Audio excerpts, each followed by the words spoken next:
यार electrical engineering में harmonics को अंडरस्टैंड करना बहुत ज़रूरी है। अगर आप इलेक्ट्रिकल इंजीनियरिंग की फील्ड में हो, चाहे आप किसी भी सेगमेंट में हो, तो आपको हारमोनिक्स के बारे में अंडरस्टैंड करना बहुत ज़रूरी होता है। तो मैं एक्सप्लेन करने की कोशिश करूंगा सादा अल्फाज में कि हारमोनिक्स बेसिकली होते क्या हैं। जब भी हम पावर सिस्टम की बात करते हैं, पावर सिस्टम क्वालिटी की बात करते हैं, तो हारमोनिक्स जो है वो सरे फहरिस्त जो है सबसे पहले जो है जो आपको फेस करना पड़ती हैं या जिसका जो जिक्र होता है वो हारमोनिक्स हैं।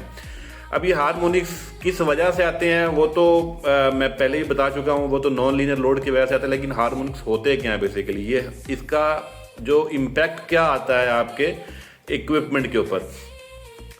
तो आप को ये तो कॉन्सेप्ट क्लियर होगा कि आपकी जो साइन वेव ट्रेवल करती है आपकी एक फंडामेंटल फ्रीक्वेंसी कहलाती है। अगर 50 हर्ट्ज है तो वो 50 हर्ट्ज की फ्रीक्वेंसी होगी। अगर जहाँ पर सिस्टम जो है वो 60 हर्ट्ज का है तो वहाँ पर जो फंडामेंटल फ्रीक्वेंसी है वो 60 हर्ट्ज की होगी। तो जब भी मैं फंडामेंटल फ्रीक्वेंसी की बात करूंगा दैट्स मीन कि वो that could be 50 hertz either या वो 60 हर्ट्ज हो सकती है, डिपेंड अपॉन योर लोकेशन के हिसाब से। तो अगर पाकिस्तान की बात की जाए तो पाकिस्तान में जो फंडामेंटल फ्रीक्वेंसी है वो 50 हर्ट्ज है।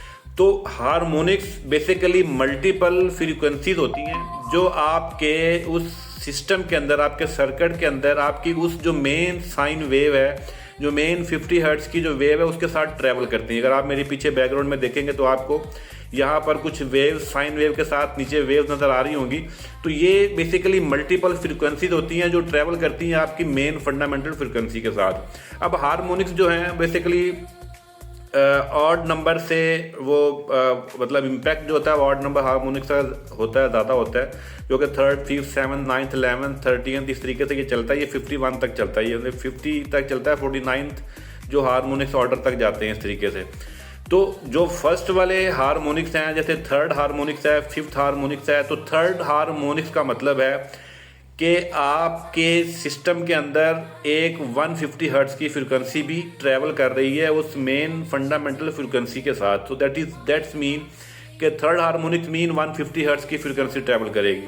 अब अगर 5th हारमोनिक्स है तो 5th हारमोनिक्स का मतलब है कि आपकी 250 हर्ट्ज की फ्रीक्वेंसी है वो भी ट्रैवल करेगी आपकी मेन साइन वेव के साथ। जो आपकी मेन फंडामेंटल फ्रीक्वेंसी है जो 50 हर्ट्ज की, उसके साथ 250 हर्ट्ज की फ्रीक्वेंसी भी ट्रैवल करेगी। इन द अदर हैंड अगर हम 7th हारमोनिक्स की बात करें तो 7th harmonics mean obviously 350 hertz and the 9th harmonics mean 450 hertz. तो ऐसे ही ये मल्टीप्लाइंग फैक्टर है बेसिकली। जितना भी आपका हारमोनिक्स होगा आप उसको मल्टीप्लाई कर देंगे अपनी उस फंडामेंटल फ्रीक्वेंसी के साथ। तो वो फ्रीक्वेंसीज, मल्टीपल फ्रीक्वेंसीज आपकी मेन फ्रीक्वेंसी के साथ ट्रैवल करती हैं। तो इन मल्टीपल फ्रीक्वेंसी की वजह से एक होल इम्पैक्ट आता है जिसको कहते हैं THD, यानी टोटल हार्मोनिक डिस्टॉर्शन।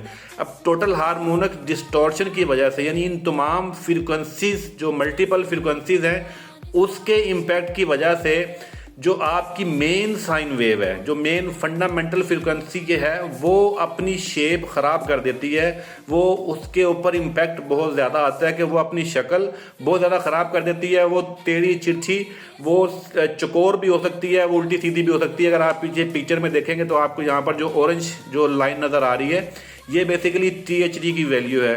तो आप THD का जो असल इम्पैक्ट है, जो टोटल हार्मोनिक डिस्टॉर्शन होता है, ये हार्मोनिक्स है असल में। तो इन हार्मोनिक्स को मिटिगेट करना बहुत ज़रूरी होता है, यानी इनको एलिमिनेट करना, ख़त्म करना होता है। इनकी माइग्रेशन इनकी बहुत ज़रूरी होती है, इनको निकालना बहुत ज़रूरी होता है, इसको सिस्टम को प्यूरीफाई करना बहुत ज़रूरी होता है। अदरवाइज अगर ये हार्मोनिक्स ऐसे ही सिस्टम के अंदर ट्रैवल करते रहते हैं तो ये आपके सर्किट ब्रेकर्स, आपकी पावर केबल्स और आपका जितना भी जो इक्विपमेंट है जैसे मैग्नेट कॉन्टैक्टर्स हैं, ये तमाम के साथ इसका इम्पैक्ट आता है ड्यू टू ओवर हीटिंग की वजह से।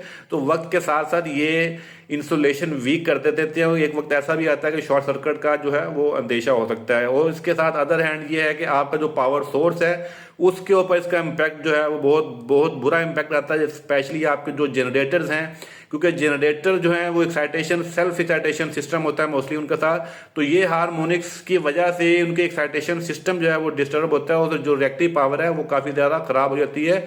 और उनका जो नेगेटिव KVR है, जो नेगेटिव पावर फैक्टर है, जो लीडिंग पावर फैक्टर है, उसके ऊपर इम्पैक्ट आता है। और इन्हीं हार्मोन्स की वजह से आपके अल्टरनेटर की वाइंडिंग है वो ओवर हीट होना शुरू हो जाती है।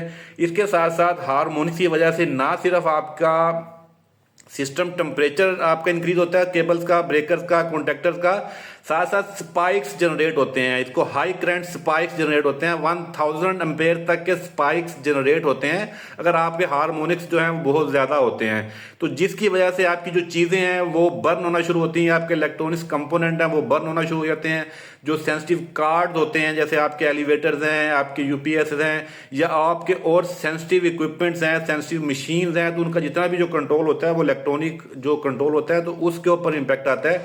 तो वो जो स्पाइक्स होते हैं जो करंट के जनरेट करते हैं जो टीएचडी की वजह से, जो हाई हार्मोनिक की वजह से, तो वो इम्पैक्ट ओवरऑल आपके तमाम इक्विपमेंट को है वो वक्तन फवक्तन डिस्टर्ब करता रहता है, उनको खराब करता रहता है। तो इसलिए इनकी फिल्ट्रेशन जो है वो बहुत जरूरी होती है। एक्टिव टाइप फिल्टर यूज होते हैं, पैसिव टाइप फिल्टर यूज होते हैं, हाइब्रिड टाइप फिल्टर यूज होते हैं, जो कि डिफरेंट एप्लीकेशन के हिसाब से या डिफरेंट लेवल के हिसाब से जो है वो डिज़ाइन किए जाते हैं कि आपका हार्मोनिक्स लेवल कितना है। सिमिलरली ऐसे जैसे कैंसर्स की लेवल होती हैं वैसे ही हार्मोनिक्स की लेवल के अकॉर्डिंगली उसकी जो मिटिगेशन की जाती है या इस डिजीज को काबू करने के लिए स्पेसिफिक फिल्टर डिज़ाइन किए जाते हैं अकॉर्डिंग टू आपके हार्मोनिक्स लेवल। तो ये लेवल होते हैं IEEE का 519 है, 519 जो है वो डिफाइन करता है कि आपके हार्मोनिक्स लेवल कितना होना चाहिए।